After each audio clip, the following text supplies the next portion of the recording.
Good evening everybody, welcome to curious minds. आज का जो हमारा टॉपिक है वो है part 4 of the video, patterns of social inequality and exclusion, और ये है क्लास 12th की सोशियोलॉजी बुक का। So before we start I have two important points. Very first is, if you have any recommendation तो आप please comment section पर लिख दीजिए। We will try and upload video and try and make you understand that concept. Second, if there are any short forms written in the video, please write full forms because marks will be deducted for the short forms, okay?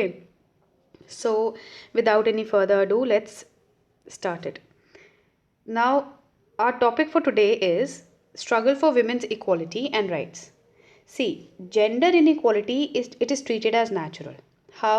Because of the obvious physical and biological differences, right? So here we need to understand because these are visible differences, that is why it is treated as natural, but scholars have shown that such inequalities are social rather than natural. See, now examples for these can be wherein women are found in positions of public power. See, if women were inferior, why would women be holding positions of public power, right? Second is matrilineal societies. Now, if women were inferior, such societies would not have existed. For example, Khasis of Meghalaya, they exist still. Now, women's question basically, it arose in modern India as a part of 19th century middle class social reform movements. Now, why at that time? Because there was this newly emerging Western educated Indian middle class, and this class was inspired by democratic ideals. Okay, that is why through this inspiration only women's question also came up. Now we'll do some of the reformists and thinkers. Very first being Raja Ram Mohan Roy. Now he started an anti-sati campaign. Now we have to know that sati was the first issue to receive public attention out of all the major issues that concerned women. Okay, now his ideas were a mixture of Western rationality and Indian traditionality. Now most of the reformists, they tried to study both the Western culture and the Indian culture, and they tried to incorporate both. So here also his ideas were basically a mixture of Western rationality also, logic also, and Indian traditionality also. And he attacked the practice of sati on the basis of both appeals to humanitarian natural rights and Hindu Shastras.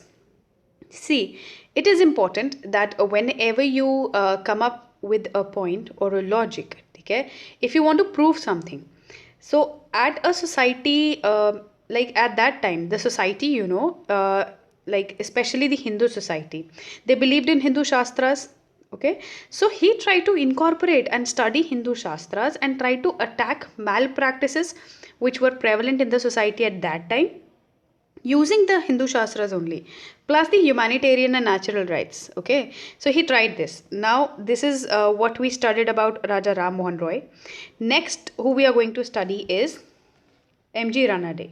Now, M.G. Ranade, he was mainly concerned with the widow remarriage, okay, and here again he tried to elaborate shastric sanctions for remarriage of widows. See, he also has tried to incorporate the shastras, because in order for people to understand, you have to incorporate the prevalent trends, okay. Like people believed in shastras, so you have to elaborate shastric sanctions only. That is why people will believe you. So his writings entitled like the texts of Hindu law on the lawfulness of free marriage of widows and Vedic authorities for widow marriage, etc. So now next we have Jyotiba Phule. See, the first two, that is Raja Ram Mohan Roy and M.G. Ranade, they belong to the upper spectrum of the society, higher caste. So Jyotiba Phule came from socially excluded castes. So his work or his movement, okay, was against both gender and caste discrimination. So, and he's also known to have started Satya Shodhak Samaj. He emphasized truth seeking. It is also known as truth seeking society. Okay, now first practical social reform, what he did was he tried to incorporate two groups which was considered lowest in traditional Brahmin culture. Now, who were the two groups? Very first is women and untouchables. See, here one thing is important, because whenever you talk about marginalized communities, you always consider untouchables, but women also belong to the marginalized community. So never think that only untouchables are there. Women are there, differently abled are there. Okay, so he tried to aid these two groups. Next, who we are studying is Syed Ahmad Khan, and he also incorporated both modern Western ideas plus sacred texts. So he wanted to reform Muslim society, and he wanted the girls to be educated but within their homes. See, despite of the fact that he wanted girls to be educated within their homes, we should not one important thing while you study any reformer or any thinker is that whenever you study a reformer, you have to judge that thinker or reformer, according to his times and not the modern lens. Because now if somebody tells you that girls need to be educated but within their home, that is not right, but that is today's time. Okay, so at that time, such a idea was also very. It came up as a kind of very unique, and it was not a very common idea at that time. So he was also a reformer, and that also within Muslim society. Next, who we are going to study is Dayanand Saraswati. We all know he's related to Arya Samaj, very first thing. He also stood for women's education, but he wanted a curriculum that included instruction in religious principles and training in the arts of housekeeping, handicrafts, and rearing of children. See, here again, he also wanted women to be educated, but that curriculum needed to be relevant to that times, okay? Relevant to those times. Next, while we've studied what men did, there were women also, and very first being Tarabai Shinde. Now, Tarabai Shinde wrote a book, Stri Purush Tulna, which was a comparison between man and a woman, and it was written in 1882. It was protest against double standards of a male-dominated society. In your book, there is a paragraph also written on this book, okay? You try and read it because it is interesting also, wherein I think a Brahmin woman who has killed her own child because that child was illegitimate, I think she is going to be jailed or killed, okay? And but she tries to question. She's a Maharashtrian housewife, and she tries to question as to why the father, okay, the person who fathered that child is not responsible. So that kind of question is there. That is also interesting. Next is Begum Ruqayya Sakhawat Hussain. Now she wrote 1905 Sultana's Dream. In 1905 she wrote it. Now Sultana's Dream is kind of a fiction novel, okay? A paragraph on this is also there. So try and read that also. So there she goes to a different place where women roam about freely, and men, they have to do household chores, and they stay indoors. Okay, they are like women don't have to do parda and all. So this is kind of a fiction novel. So it is a short story basically. So try and read it, go through the book. And next we have 1931 Karachi session of INC.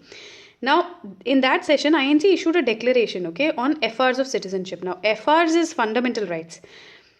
While the aspects of the declaration need to be taken out from the book, okay, you read the book and then you note it down, because these are not, I have not written the entire sentences, but I kind of try to explain what it is.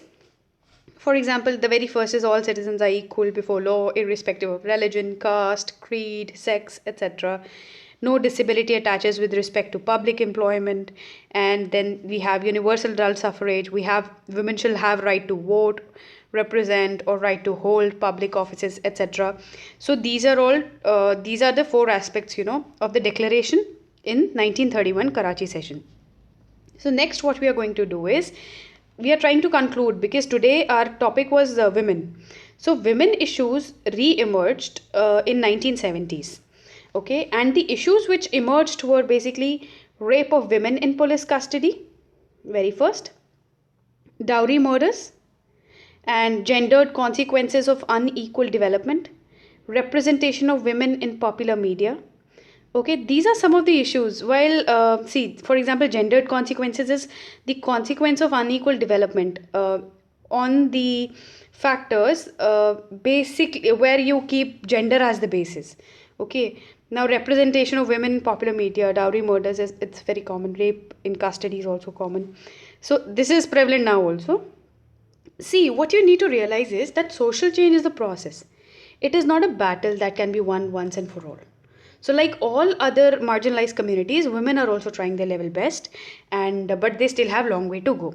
So this is it for today's video. If you like it, please share and subscribe the channel, and please keep showing your support, because it is through your support only that we keep uploading good content. And if you have any recommendations, do write it in the comment section. Until then, please stay safe, stay home, and study hard.